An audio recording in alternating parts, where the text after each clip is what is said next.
Dabo, it doesn't matter what LSU did because they walked into yo crib and drank yo chocolate milk. Mike Elko, you continue to underperform. You're good. Nowadays, I'm too cool for a girlfriend. Nowadays, I don't know when the world spins. Live your life like we die when the world ends. If it's alright every time we fucking break a sin. Welcome in to the pilot inaugural episode of Nowadays in College Football. I'm your host, Carver Partin, actually published on Sports Illustrated via Brooks Austin. Shout out Brooks over at the Film Guy Network for getting me an article out on mainstream webs about playoff football. I love championship level college football. I'm going to be talking week in, week out. After every week, we're going to be recapping. We're going to be getting on shitty teams' heads, and we're going to be getting behind great teams and pushing them to a potential national championship. I've got a lot of fun stuff planned. We're going to get it rolling here pretty soon. This week, I only have time for one segment, so we're just going to get straight into it. This is the Nowadays in College Football with your host, Carver Partin. Booty Hell Power Index. We've got a top 3 coming in for you. Let's get right into it. Booty Hell Power ranked number 3rd team in the country. This is a hot take because it's the only team that walked out of week 1 victorious that made the Booty Hell Power Index rankings. Coming in at number 3, we have the Texas A&M Aggies. Texas A&M, 42-24, I believe, over the University of Texas San Antonio Roadrunners. Say that 10 times fast.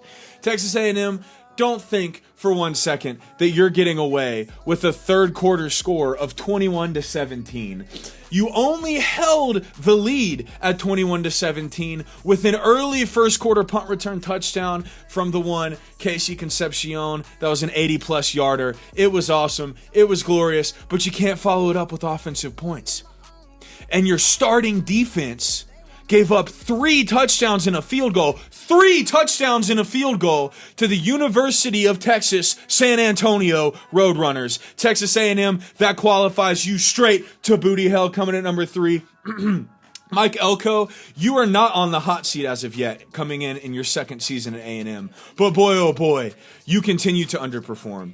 You have truly become the Ole Miss of Texas. It's a crying shame that your oil money players all left after realizing that your $10 billion Jimbo Fisher hire probably wasn't going to work out like it did over a decade before at his one winning season at Florida State. Moving on, Texas A&M, you're cooked.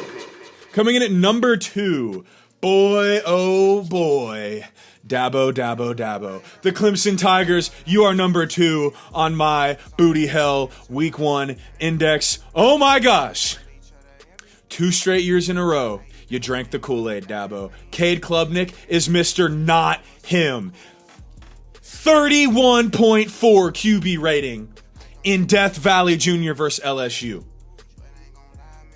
I'm going to say that again. 31.4 QB rating, no touchdowns, and a pick. Cade Klubnik, you're cooked. Brian Kelly, finally, after multiple underperforming seasons at LSU, finally got a week 1 dub.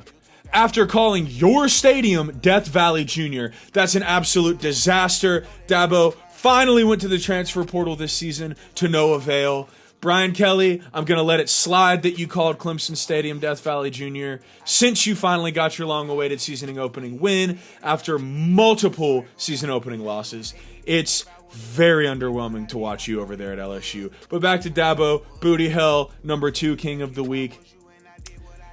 You went into the post-game presser and tried to give LSU a failing grade and say that they didn't play very good either. Dabo, it doesn't matter what LSU did because they walked into yo crib and drank yo chocolate milk.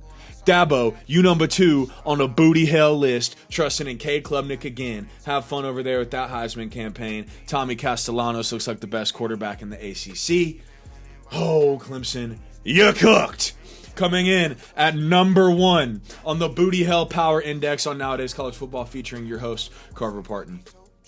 We all know who it's going to be. The Crimson Tide, Alabama, Kalen DeBoer, year 2. You're cooked. Kalen DeBoer. Boy, oh boy.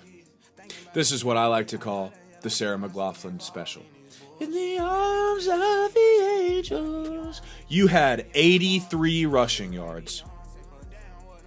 83 rushing yards. Alabama. With players that Nick Saban recruited, might I add. Ty Simpson looked pretty good. Decent. Ty Simpson, you're not the problem. Kalen DeBoer, you are now 5-5 in your last 10 games. 4-5 in your last 9 if you really want to make it look bad. But here's the paper pop stat. Nick Saban went 200-plus games with only 4 losses against unranked teams in an entire career at Alabama. Kalen DeBoer, you just got your 4th unranked loss in your, 14th, 13th game at Alabama? Oh boy, Kalen DeBoer, you're cooked. Bama fans already want your head. This charade that you call SEC football at a championship program is not going to work, brother. Jalen Milroe was not the problem. Ryan Williams is not going to be your answer, I don't think. You're cooked, bro. You're cooked. I swear to God, if you don't get a last-second pick in the end zone versus Georgia last year, you got 5 losses. You're not making it to week 2. Kalen DeBoer, if you keep this up, you will not be wearing crimson in 2026. You might as well go and dust off those purple portraits you have from your one good season at Washington, where Michael Jr. absolutely carried you to 08, not a ring. It's a crying shame. Kalen DeBoer, Alabama Crimson Tide, you're not going to be able to keep this up going to Georgia.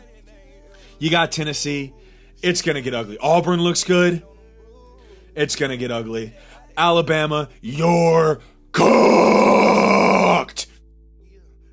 Well, guys, that's going to wrap it up for week 1 of College Football Talk on Nowadays College Football with your host, Carver Partin. Tune back in for week 2. We got a lot of fun stuff planned for you, and we're going to keep it fun and lighthearted around here. We're going to have some positive reinforcement things.